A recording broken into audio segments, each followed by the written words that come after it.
So today's conversation is mainly about how to escape from toxic relationships, specifically concerning narcissism. And I think it's just such a lovely conversation because, as scary as it may seem, there is hope, there is light at the end of the tunnel, and you too can heal and grow and expand and love your life. So tune in and enjoy the show.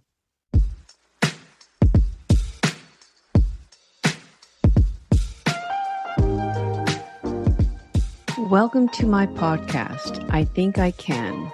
My intention for the podcast is for individuals to begin a transformational journey towards self-awareness and self-actualization. And I do this by telling my own story, as well as all the stories from my past clients. And I do this so that you too can feel safe knowing that change is available to you, but also so you can take more responsibility for your life in 3 specific ways: in your health, your self, and your wealth. Now sit back and enjoy the show.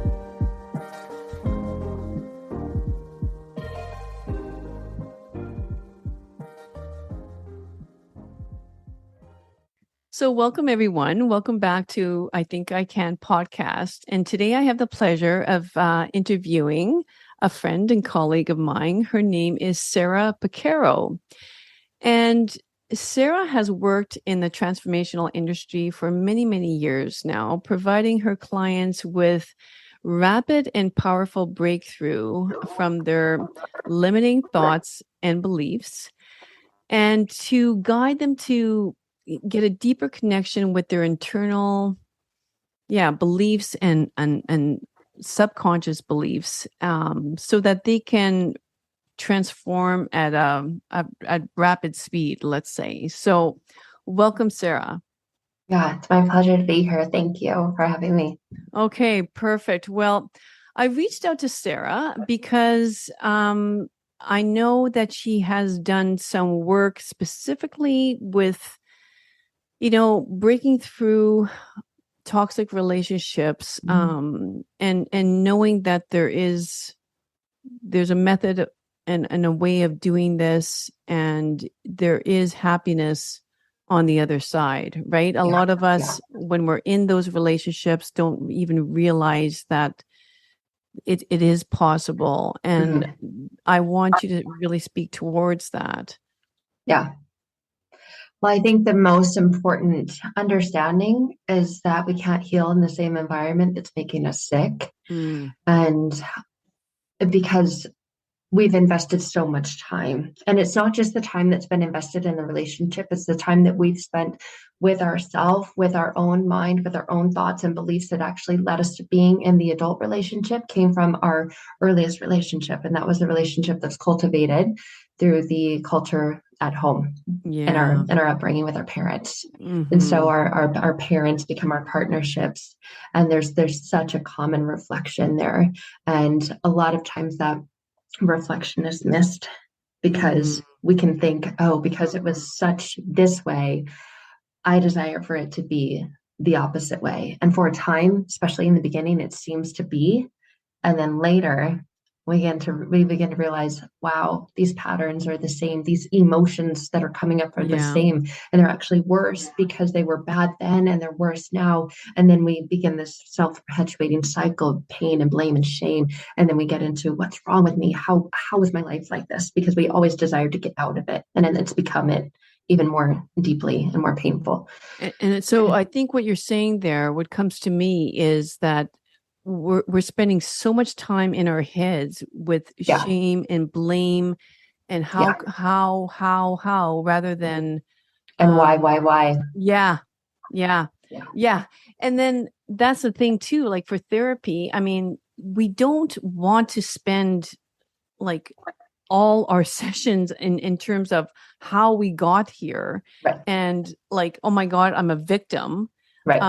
And then no, we get Right. to switch. I just came from another session right now, and it was almost this exact conversation, is like our life can actually change on a dime Absolutely. if we choose to, right? But it's that uncomfortable feeling of change Hmm. that, oh, Yeah, and a lot of times it's not that we don't want to. We want to believe that we can choose to, yeah. and we say we're choosing to, but then there's seems to be like something else, and it's this internal experience that becomes very difficult to describe, and it's this, I want to, but. And that's Mhm. where the beginning of the limiting beliefs and story that has such a grip and a stronghold and an attachment comes into play. And that's the thing that we can look at. Okay, I understand this chronically and logically. This happened, this happened, this happened, this happened. I just don't understand how or why or this. And that's that indication of the desire for change. We want that thing to change, but that's what's connected internally and unconsciously. Yeah. And I'm sure you know this, right? Unconsciously is Yeah. what 95% of our life is directed and navigated and dictated off of. And so that's really the most pivotal, Mhm. critical component that needs to Mhm. change. It's not our Mhm. thoughts. Our thoughts naturally follow our unconscious beliefs. Mhm. And a lot of times there's an inability to break through that through various methods. And so we can feel like we're talking about it till we're blue in the face, yet nothing changes. And we don't know why. We just slip back into old patterns and habits and go back to unhealthy relationships when we know, and we know. It's just Mhm. that's remains. And so it's getting to that where Yeah. really everything changes. That's the dime that things can be turned on. Right, exactly. Like like we get to do life differently, and I Hmm. believe that I'm meant to do different things. Oh, Yeah. I know, like, and to be honest with you, I feel like the movement and the whole discussion of subconscious beliefs have been here for a relatively long time. I feel like personally, I think I've you know kind of been in that field like for the last like 8 years or so, where the biology of belief and Yeah. how our subconscious minds run our life. I think Yeah. everybody understands it and everybody's hearing about it. Right. But okay, so what do we then do? How did you get uncomfortable, Sarah, in order to change your own relationship? That's such a good question. The realization that I was in such a dark place internally, and naturally being in such a dark place and having a desire to change, it always begins with desire. I wanted to stay in the relationship, and I wanted the relationship to change. I didn't want Hmm. the change to be the separation of the relationship.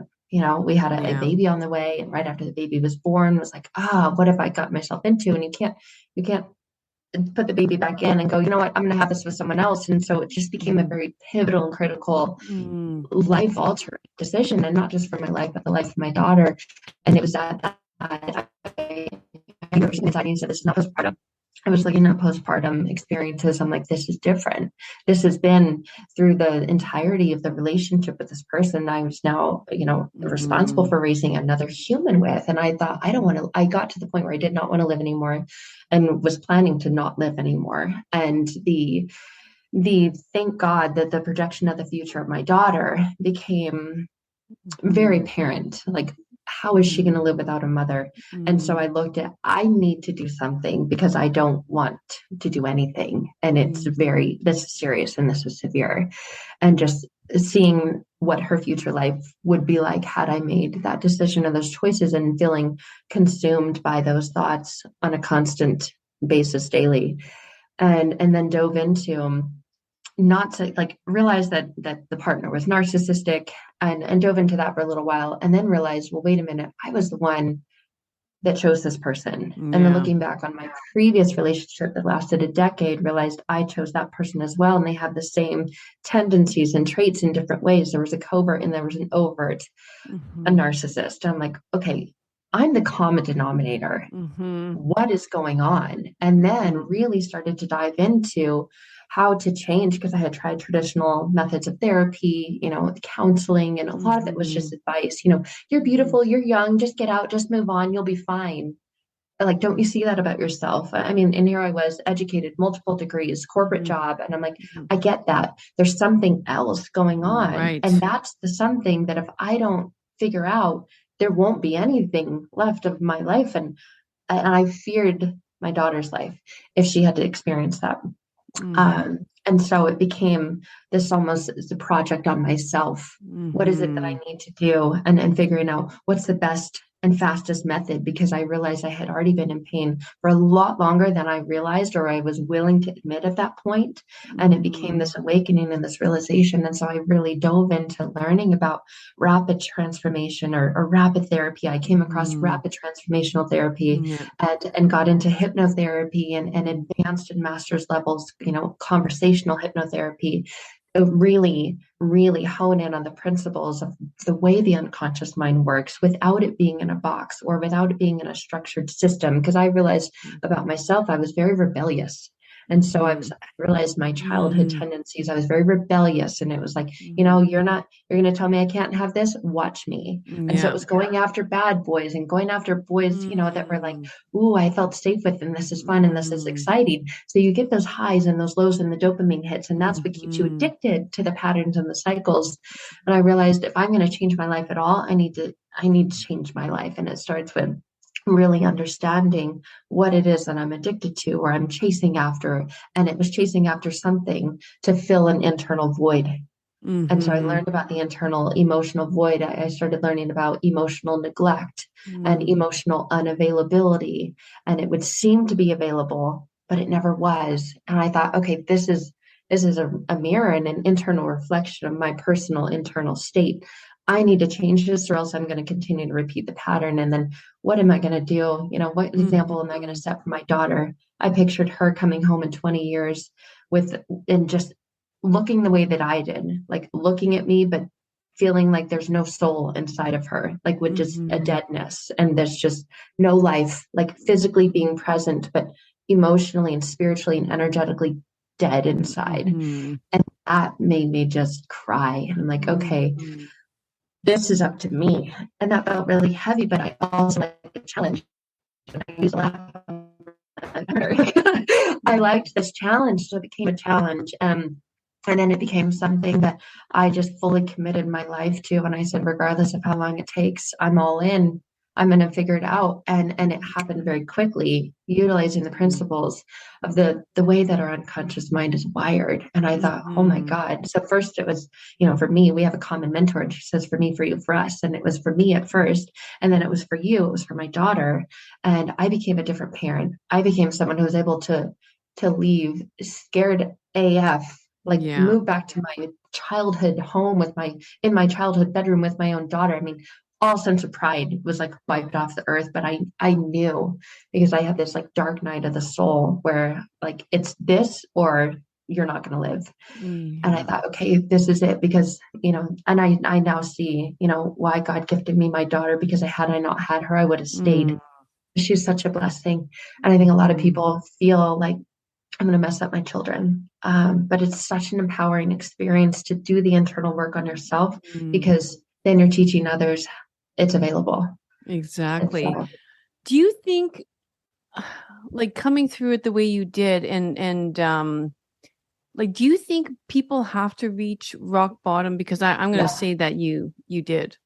I did, but I don't believe you have to. Okay. I really, really don't. I used to believe that you did, but having done this work, I've worked with hundreds and hundreds of people at various levels and stages, some coming out of their third relationship like this, some coming out of one and fearing getting into another. And that was the moment where they're like, I'm going to do this work. And so they weren't at bottom yet. And they had been, but they weren't any longer, and then desired to not go back there and had already begun to rise and wanted to keep rising. So everyone's at a different state, or seeing their parents go through it for a second time or a third time, and then having fear of even getting into a relationship because they see patterns within themselves of unavailability, even in dating, but they haven't hit rock bottom, but realizing I don't want to go down that road. And I know that going to be very easy for me too. So I want to work on this now. See, yeah, and it's sort of like I like the way that, it's sort of it's a dual decision in a sense that I'm doing this for my daughter, and because I've seen women do that as well, but do it like the wrong way. It's sort of like, I'm doing this for my kids, I'm leaving, this is, but then not doing any of the internal work. So then the whole problem just starts all over again. It does. Yeah. And then whatever, relationship you get into after, whatever was not healed or was not addressed or transformed from the last relationship, it just gets transformed into the next relationship. It's like you move, right? And wherever you go, you are. Like if you're angry in one house and you hate everything about your house, and you think, you know what, when I move, when we get a bigger house, a prettier house, and a nicer, better area, then I'll be happy. And then you do, and you're not. It's the same thing with this kind of work. And that's generally what it takes for people to realize, I'm the common denominator. I desire to change. What does that take? Right, exactly. So were you, oh, I see, here's some echoing. Do you hear echoing? No? I did for a second, yeah. Yeah, but now it's okay. Okay, weird. Okay. And anyway, so you also got trained in RTT? Yep, initially, I was trained in RTT. I've been many different I know diploma certificates for years, but that was the original. Right. That was the gateway. It was like my gateway drug. Yes. To the unconscious. I agree. That was sort of mine as well. And then it just became an additional tool to many other tools. Yeah. Like it doesn't have to be done one way too. And I think that's a really good message to give people. Yeah. Right. So, and a lot of people don't like that. They don't want to regress back. They don't want to go back. They've done a lot of the past, inner child healing work. They simply want to move forward. And so RTT is incredible, but it is a regression base, and you don't have to go back to when you were a child in order to go forward. Right. It's whatever works for you. Everyone, and I totally agree. Everybody's completely individual in terms of their needs, and to have someone listen to their needs is very important as well. That they're not forcing them to go to the 3 pillars of, like whatever that might be, as some, sometimes we hear.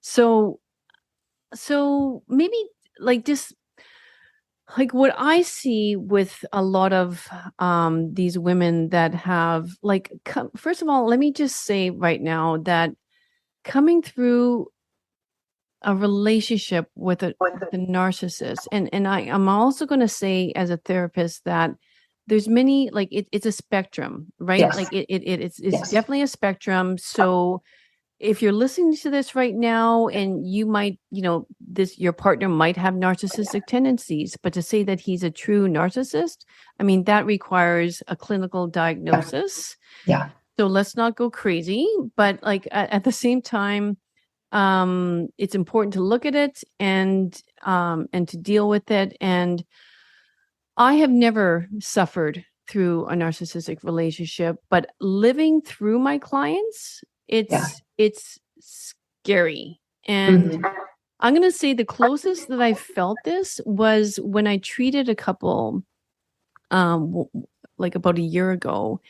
And when I saw these tendencies coming through, and it was like the energy that was sort of coming through the screen was just like, oh my gosh, and this person, So tell us about how, what that was like for you, and how, how you, I know you have self-healing tools, but what eventually got you to a life of freedom and self-love. Yeah. And it was terrifying and addicting at the same time. And that's the trouble, is that people logically and consciously know this is a horrible person. They've got, journals and journals and journals and recordings and pictures and massive amounts of evidence of things that were done to them, and they get it and they know it's horrible, but it's highly addicting. And we're not, I don't think we're going to get into, the impact on the brain and trauma on the brain and the way that it physically changes the brain. But there's a level of understanding around that. And so wanting to stay in the relationship, not realizing how addicted I was to it, the highs and the lows, and seeing everything, and just being a part of that and trying to understand it. I started looking at Dr. Roberta Shaler, and she's got Kaizen for couples, and it gave me a little bit of hope. Oh my gosh, we can stay, we can make this work, we can go to therapy together, and then Dr. Ramani, watching all of her videos and just becoming aware of the structure of those types of relationships. And then actually my mom sent me a Dr. Ramani video that said, because my mom was just plain sick of it. I mean, just constant tears, pain, like sleepless nights. I mean, she would get woke at 2 or 3 in the morning because I would call her, like having a panic attack on the phone. I was in a different state, and she's like, how do you not see? You can't live like this. And now I can't live like this anymore because I'm getting sucked into this. And that's what happens with people who love you. And it severs the relationship with people who most support you. So, and it's designed to do that, to isolate you, to leave you feeling so deeply alone and dependent on the person who's abusing you. So you have this codependency on your abuser, and it's just horrible. But she sent me a video, and something about it resonated. And she said, Sarah, with all my heart, I absolutely love you, and I will support whatever you do, but you need to watch this video. And it was understanding what it was going to be like if you decided to stay, because I was constantly on the fence. Do I stay? Do I go? Do I stay? Do I go? Do I stay? Do I go? And it was a horrible life. And it was the acceptance of a horrible, unsatisfying, unfulfilling, soulless life. And there was something about Dr. Ramani's message in that video, and I just said, I just felt this, like I wasn't meant to live like this. I've been living like this.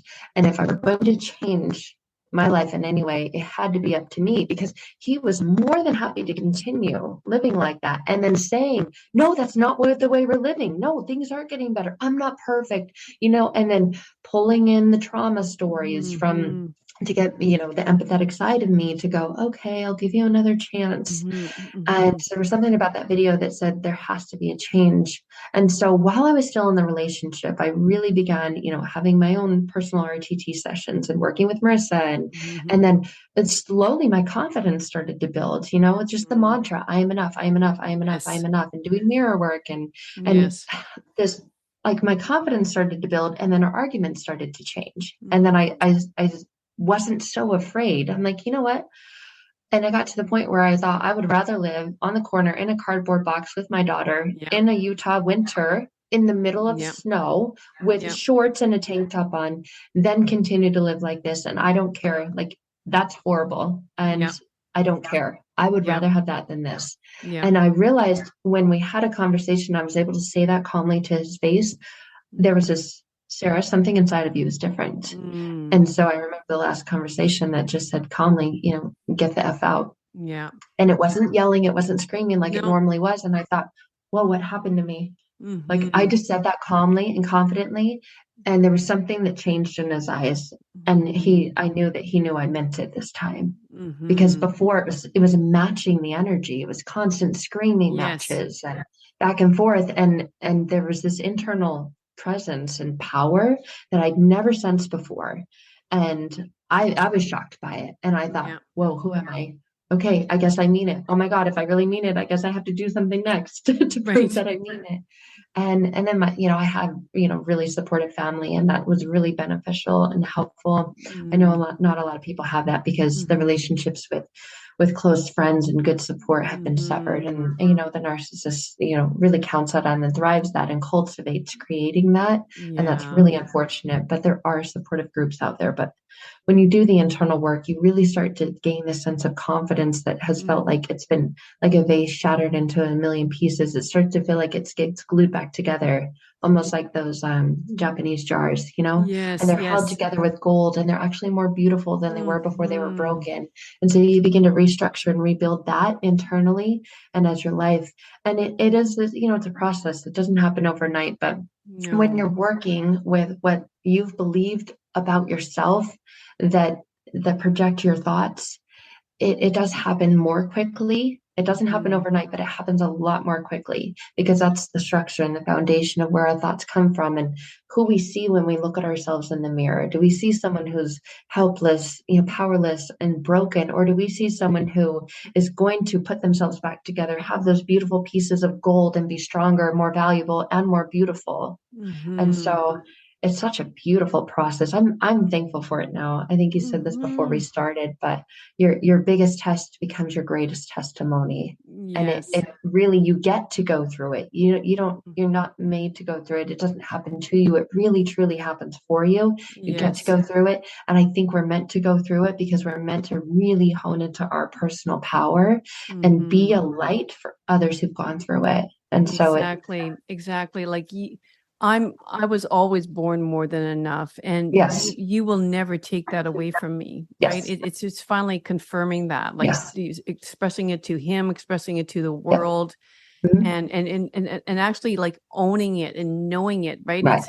It is a process because before, like, you're just sort of like wobbly, and it's like you're looking in the mirror, it's like I am enough, Right. like you, right, like sort of like, Wavering.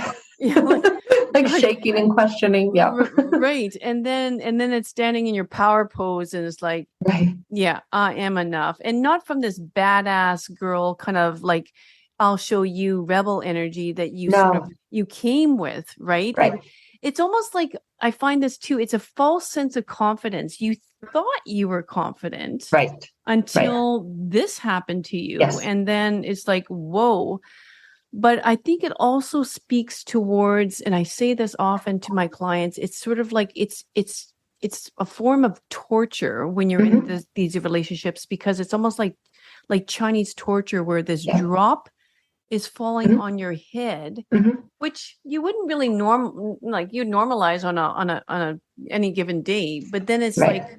oh, wait a minute, this is happening on the minute, like on the Yeah. second, and Yeah. now it just seems normal. But Right. so And you're desperate for it to stop. And it doesn't seem like anything you do, like even if you tighten the faucet, it's still, it continues to drip, but now the time and the pattern is different. And so it's this yeah, anticipation and walking on eggshells internally.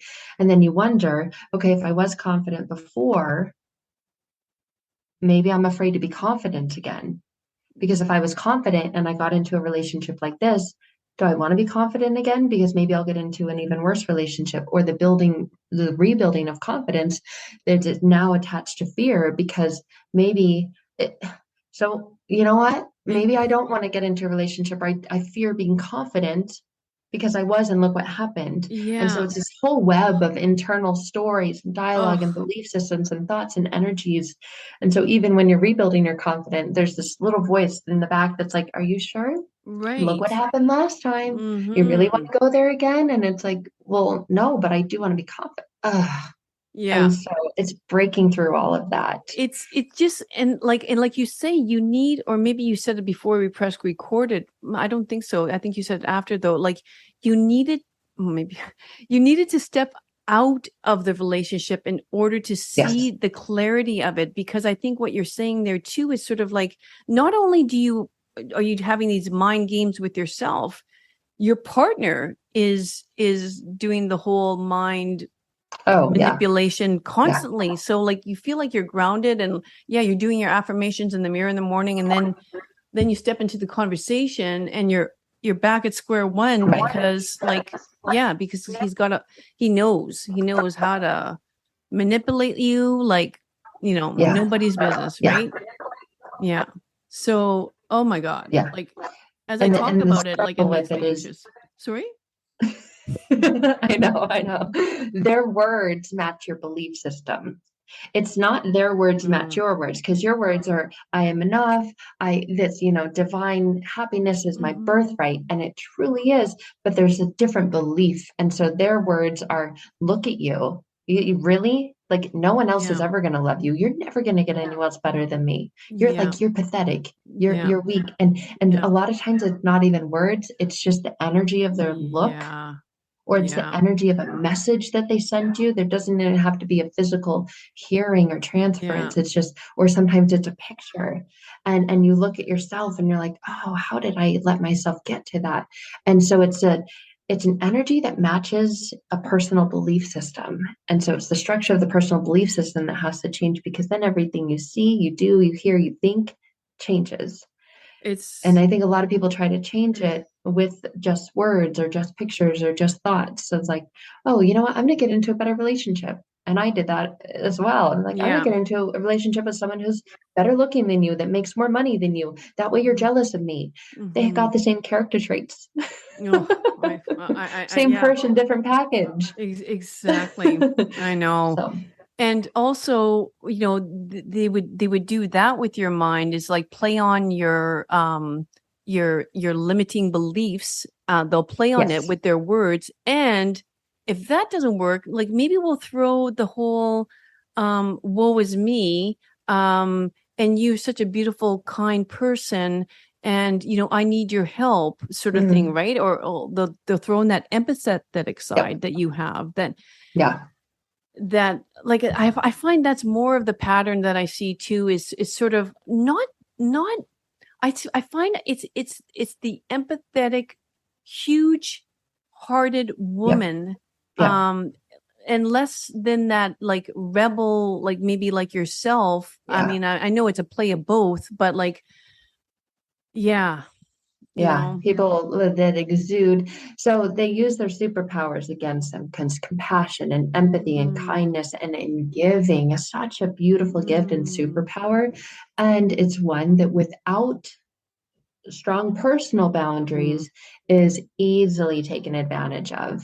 And so there is boundary work in there as well, and the realization that it's actually compassionate and kind and empathetic to yourself to implement Yes. healthy boundaries within Yeah. yourself and others. I think a lot of times we think, well, boundaries with others, boundaries with ourselves Yes, and exactly. with others. It's an and situation. It's not just with that person, because then we start to go, oh, now I'm seeing this in my friendships. Now I'm seeing this with my children. And so Mhm. it's not just a thing gets projected between you and the narcissistic relationship.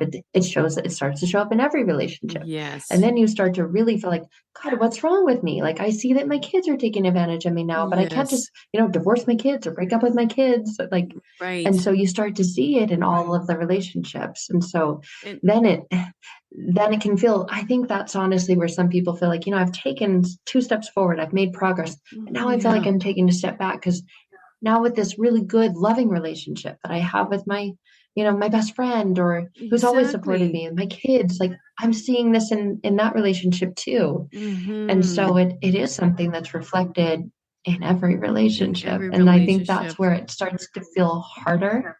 Yeah. Yeah.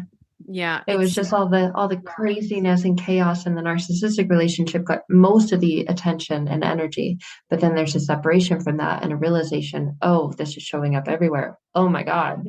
I know. And that's where, yeah, you want to stick your head in the sand again and pretend it's not Yeah, there, rather than like the going ostrich. Like, internally. Yeah. Like, I mean, oh my gosh. Yeah. Like I did a lot of that in my life. Believe me, it's just another form of distracting, especially with that strong, like confident, independent woman. It's sort of like, Mhm. you're not gonna get to me, like water off my Yeah. back. I always thought, like duck like a water off my back. You're not gonna Yep. penetrate me, but you're Right. closing yourself off. You're closing your heart Yeah. off. And that's not a good Yeah. feeling either. You're No. you're making, like, you're normalizing not feeling, and it's like, Right. Right. whoa, Yeah. like, A lot of people come to me and they're like, I don't feel anything anymore. I'm just yes, completely numb. I'm emotionally numb. I don't cry. I don't laugh. I yeah, I don't, know. I think things are funny, and I know, like, God, that's horrible. I should be sad. And I'm just like, eh. Oh, I know. And I don't want to be, And so sometimes, it is people realizing I'm just so numb. I want to feel though, because I don't like living life without feeling, because that Yes. is actually what allows you to embrace and enjoy life. But It's then so, they fear opening up the wrong or bad emotions because there's been an attachment to the label that they're wrong or bad, or an yes. identity that they're wrong or bad for existing because they feel those feelings. And so they internally, it's like layers of walls that have been built up inside and callous the heart. And Oh, it's this, oof. And so but with that, it's also keeping all the good things out. exactly. Yeah. Allowing yourself to feel Yeah. the sadness, feel Yeah. the elation. Right. Right. Yeah. And, you were talking before and like, it just reminded me too, like you said, the boundaries are like for me. And I also, it reminded me and how the boundaries like go into every sort of relationship. So Yes. does trust. Yes. The Yes. trust starting with yourself, right? Like Yes. I'm investing in myself. Yes. I'm journaling for myself. I'm hiring a coach or a mentor for myself and trusting Yeah. that you're doing like good will come out of it. Right. 100%. Investing in rebuilding self-trust, self-love, Yes. self-worth, self-confidence, all the self things. And a lot of times there's a breakthrough that needs to occur with those things to remove the guilt from those. Mm-hmm. I've put myself down here for so long and everyone else up here, my kids, my colleagues, my coworkers, my community, like serving people and then Yeah. now I'm down here. And then to shift that and put yourself up here and really increase and improve your self-worth, your self-love, your self-trust, your self-confidence is like, oh, and then there's Mm. guilt. Who do you think you are to put yourself up here? You're selfish, or you're a B word or a C word, Yes, and all the words exactly. that you're so used to having been called or told about yourself. You're like, wow, they're right. I am those things if I desire to put myself first and build up Mm-hmm. my self-confidence and trust. So there's the whole experience and the paradigm shifting of that occurs. Yes, So 100%. What was I going to say too? It's sort of like, oh, shoot, my train of thought just went, but it's yeah, it comes down to like it always comes down to self-worth and how mhm, you identify yourself too. That's a whole other thing right now. I find there's a huge identity yes, like crisis that we're kind yes, of going through yes, right now, yes, right? It's yes, because you valued yourself on your like let's say for someone who's been in a toxic relationship like this by your empathy, your yeah, ability to serve others and do for others all the mhm, time. For another person, it might be it's my work. I my identity is my work, and mhm, but whatever you're doing, you're putting way too much energy and focus on one thing identifying you, yeah, whereas you're all of it. Like right, right. you're a feeling person, you're a hard worker, but yeah. Yeah, and it's this beautiful balance of life of not making any of it wrong and not making any of it too right, so that too much Yes. emphasis goes into it, so that you're not just feel that you bring value because of what you can produce or what you can build or what you can contribute or what you can add. And it's really just embodying the presence and the beautiful gift of who you are because you exist.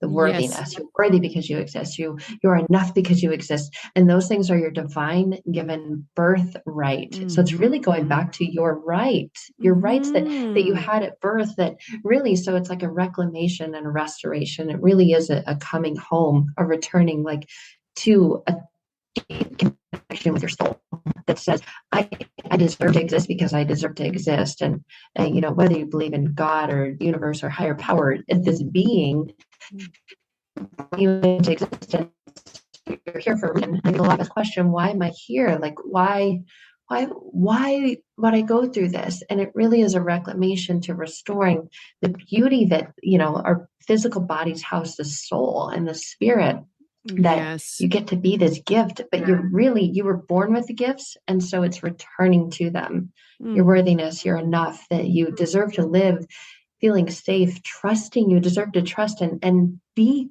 like divinely, internally connected to love and express that externally and have it be a flow of give and receive, not just all giving, Right. not the fawning trauma response that so many people get like locked into. So it's unlocking that and then allowing that to flow through this giving and receiving of love and trust and safety.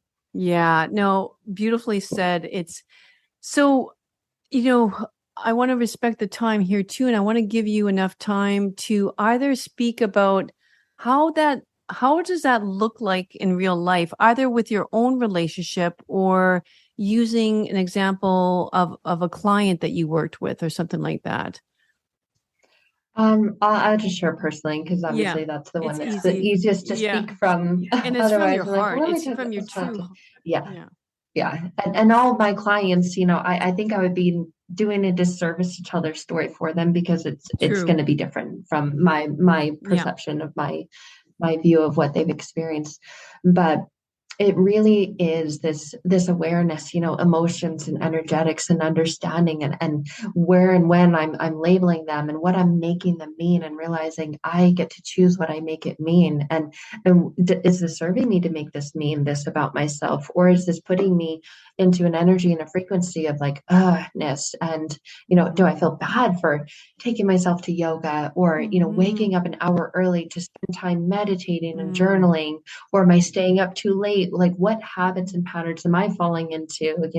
Am I staying up late, till 11 or 12 on my phone, and then in the morning going, and realizing my own uh, patterns and things that I do to care for myself and balancing the energy. Like there's some days where I just serve and give to others, and then Mm-hmm. I feel right. And then Mm-hmm. how am I with my daughter? Who am I being with my daughter? Am I being loving or am I being short tempered? And if I find that I'm like edgy, Mm-hmm. I can catch myself much more quickly now, but then I need to look back on hindsight and where do I need to make shifts and adjustments and alterations so that I can be the mom that I desire to be and be fully present with my daughter so that she gets the best of me, or really good parts of me. Maybe not the best because we're using, there's an output of energy every day in different relationships and situations.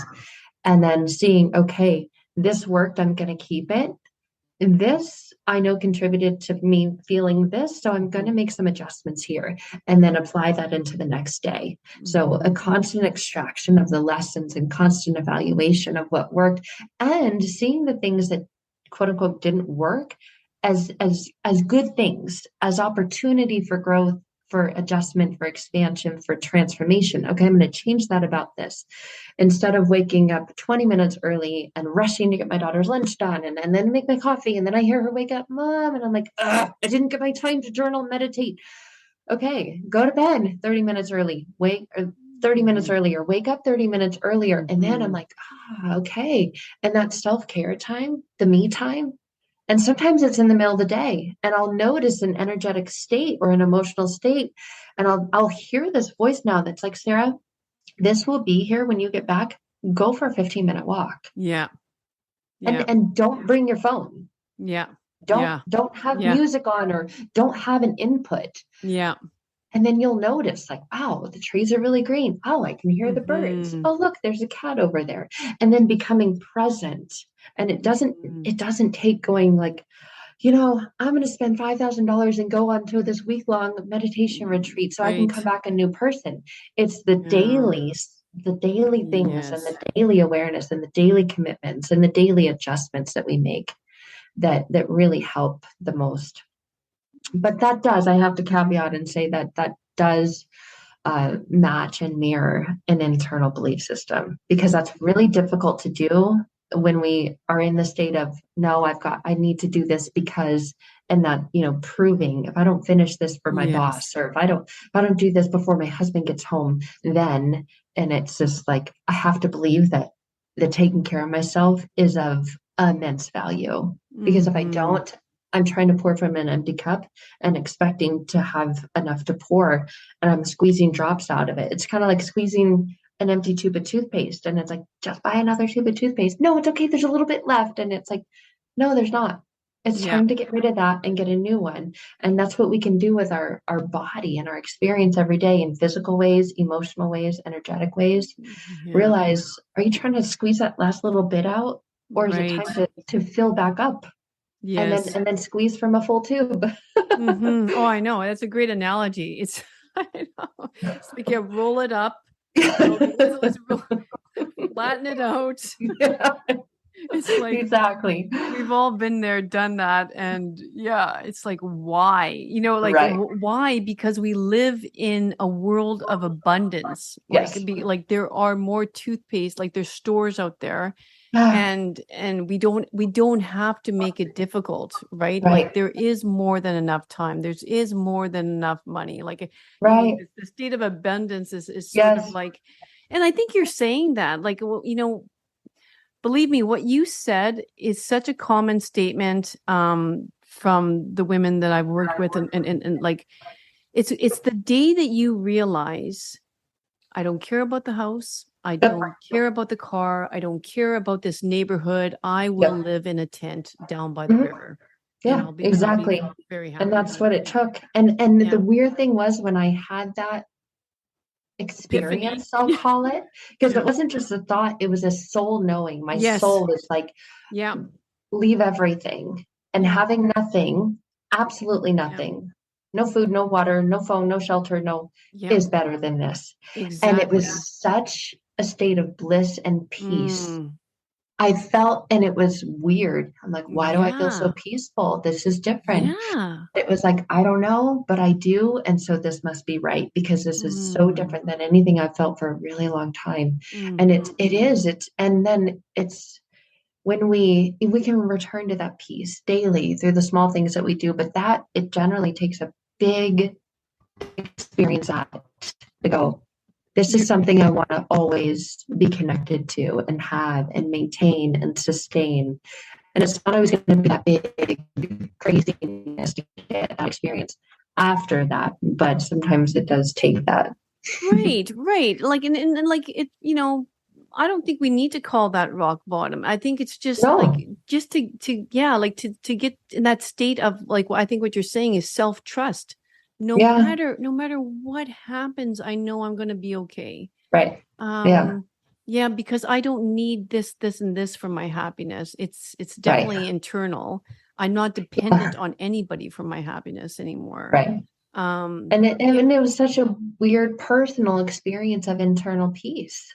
And Oh, then in that moment, I was like, this is available to me. yeah. Because if Yeah. all this is going on and I'm feeling it, it must be true that it's available to me. And if it's true that it's available to me, and I don't have Mhm. all this craziness around me, Mhm. how much more could this be if I was actually in a Yes. healthy environment and Mm. relationship? And then my mind was like, whoa, I don't know, but I'm ready to go. Let's find out. And it was Yeah. almost this internal push into, Yes. you got it. Let's Yes. go. Yeah. Yeah. Let's Yeah. go find out. You get to trust yourself again. You get to trust your gut. You get to Yes. go back to that Yes. intuition that was Yes. gifted to you Yes. from, yeah, the day you were born, Yeah. and go back to that. And oh, I know, like it's just so, and I love that we're talking about this towards the end, because it took, from what, like, this, almost, like I said, when we're talking about it, like we're in the midst of talking about like narcissism and being in a toxic relationship. Like I personally felt Yeah. like almost anxious, Yeah. because you feel your clients, right? Yeah. Like it's reliving all that again, and Right. now like this beautiful calm energy that's coming over this, like, right Yeah. now, and And yeah. that's why I really don't focus on it so much anymore, like I used to in the beginning of my career. And it really is that light when you Mm, get through the tunnel. And when you're through it, you're through it. And yeah. then you get to be in the presence of beauty and joy and trust and this Hmm. reclamation really the divinity of your soul. It was, Hmm. and but the beauty of the going through that is you now appreciate everything you have for what it is. And so there's that equal and energetic opposite and appreciation of joy because Hmm. you know sorrow, you know? Yes, And exactly. then it's like when you start to feel like inching towards sorrow again, this way. Right. Let's go more this way. And so it really gets to be this beautiful experience of life after that because you've known the other side. Because it's, two it's the sides to the gratitude. coin. Yeah. Duality and gratitude. Yeah. 100%.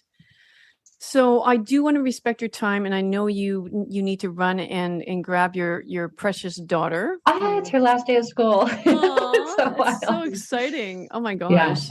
Yeah. I know. So yes, and I appreciate you so much. I mean, like Sarah kind of like switched things around for herself, and we were able to record this today, and I really hope and I trust that this conversation is going to help so many people out there listening, and I feel blessed to know you.